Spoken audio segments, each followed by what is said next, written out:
Welcome to the Bible in a Year, Old and New Testament Bible Reading Plan for 2025, Audio Edition. February 7th, Leviticus chapters 1 through 3 and Matthew chapter 24 verses 23 through 51. Leviticus chapter 1. Procedures for the burnt offering.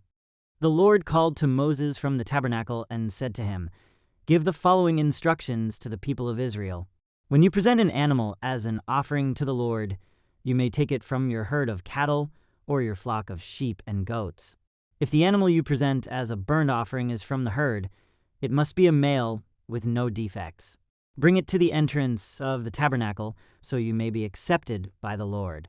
Lay your hand on the animal's head, and the Lord will accept its death in your place to purify you, making you right with him. Then slaughter the young bull in the Lord's presence, and Aaron's sons, the priests, will present the animal's blood by splattering it against all sides of the altar that stands at the entrance to the tabernacle. Then skin the animal and cut it into pieces. The sons of Aaron, the priest, will build a wood fire on the altar.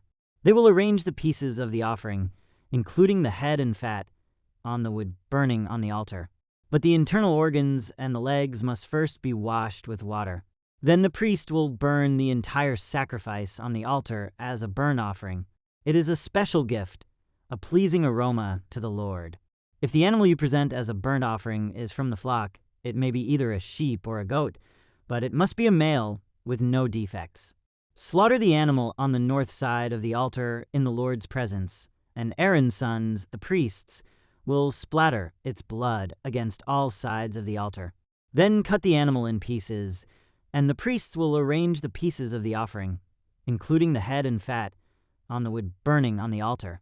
But the internal organs and the legs must first be washed with water. Then the priest will burn the entire sacrifice on the altar as a burnt offering. It is a special gift, a pleasing aroma to the Lord.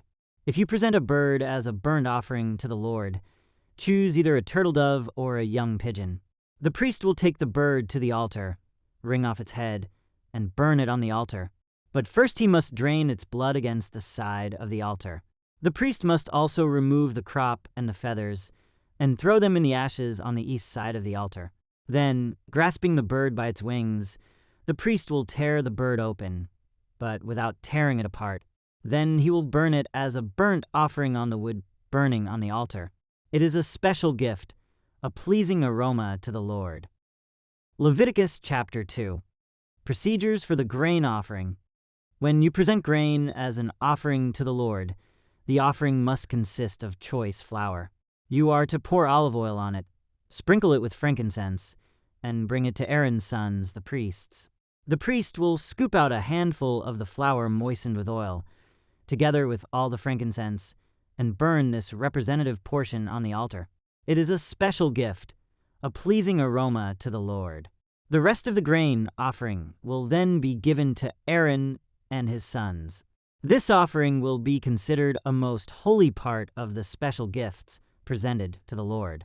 If your offering is a grain offering baked in an oven, it must be made of choice flour, but without any yeast. It may be presented in the form of thin cakes mixed with olive oil or wafers spread with olive oil. If your grain offering is cooked on a griddle, it must be made of choice flour mixed with olive oil, but without any yeast. Break it in pieces and pour olive oil on it. It is a grain offering. If your grain offering is prepared in a pan, it must be made of choice flour and olive oil. No matter how a grain offering for the Lord has been prepared, bring it to the priest, who will present it at the altar. The priest will take a representative portion of the grain offering and burn it on the altar. It is a special gift, a pleasing aroma to the Lord. The rest of the grain offering will then be given to Aaron and his sons as their food. This offering will be considered a most holy part of the special gifts presented to the Lord. Do not use yeast in preparing any of the grain offerings you present to the Lord, because no yeast or honey may be burned as a special gift presented to the Lord. You may add yeast and honey to an offering of the first crops of your harvest, but these must never be offered on the altar as a pleasing aroma to the Lord. Season all your grain offerings with salt to remind you of God's eternal covenant. Never forget to add salt to your grain offerings. If you present a grain offering to the Lord from the first portion of your harvest, bring fresh grain that is coarsely ground and roasted on a fire. Put olive oil on this grain offering and sprinkle it with frankincense. The priest will take a representative portion of the grain moistened with oil, together with all the frankincense, and burn it as a special gift presented to the Lord. Leviticus chapter 3. Procedures for the peace offering.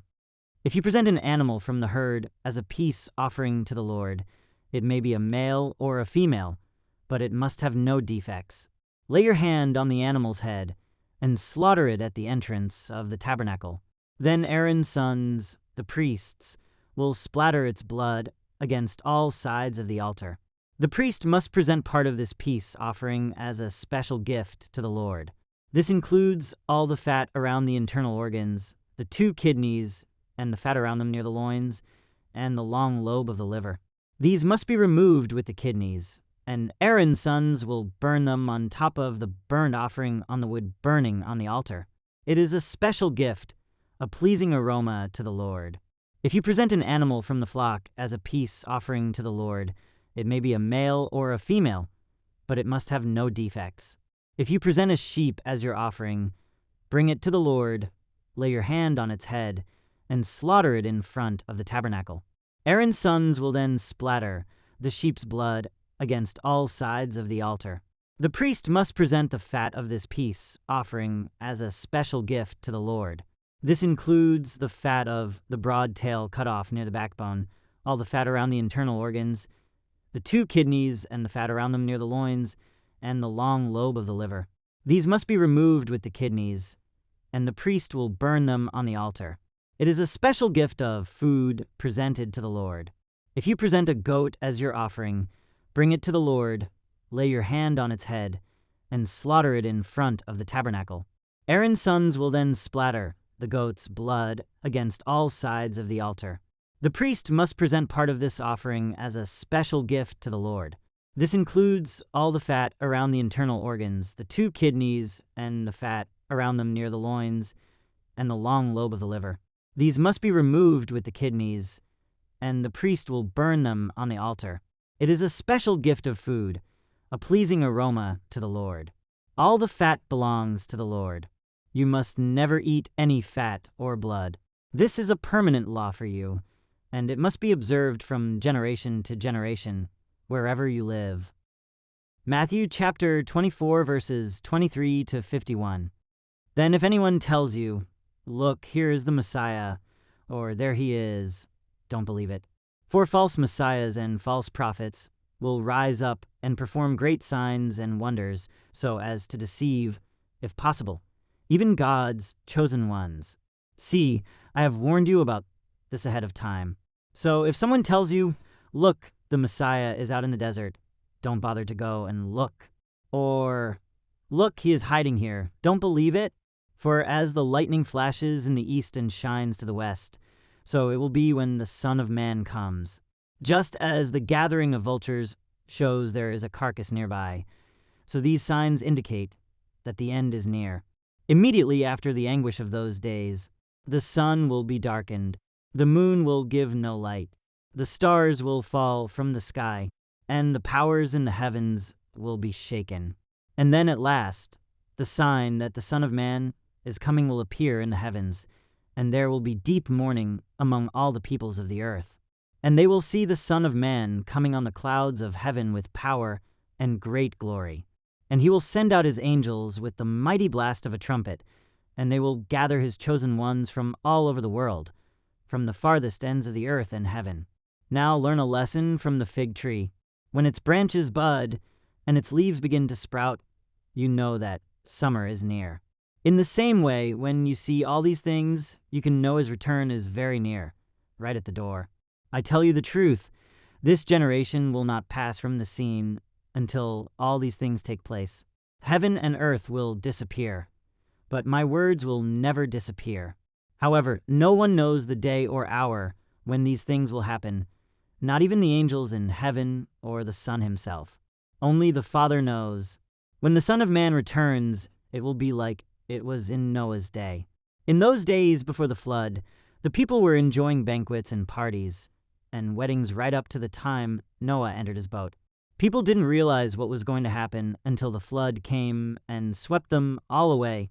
That is the way it will be when the Son of Man comes. 2 men will be working together in the field. One will be taken, the other left.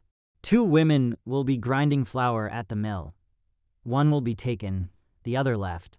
So you too must keep watch, for you don't know what day your Lord is coming. Understand this. If a homeowner knew exactly when a burglar was coming, he would keep watch and not permit his house to be broken into.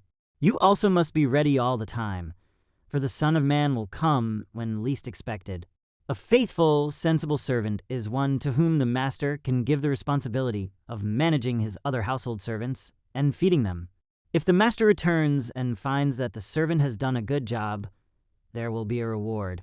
I tell you the truth, the master will put that servant in charge of all he owns. But what if the servant is evil and thinks, "My master won't be back for a while," and he begins beating the other servants, partying, and getting drunk? The master will return unannounced and unexpected, and he will cut the servant to pieces and assign him a place with the hypocrites. In that place there will be weeping and gnashing of teeth. Thank you for joining as we read through the Bible in 1 year. This has been Day 38.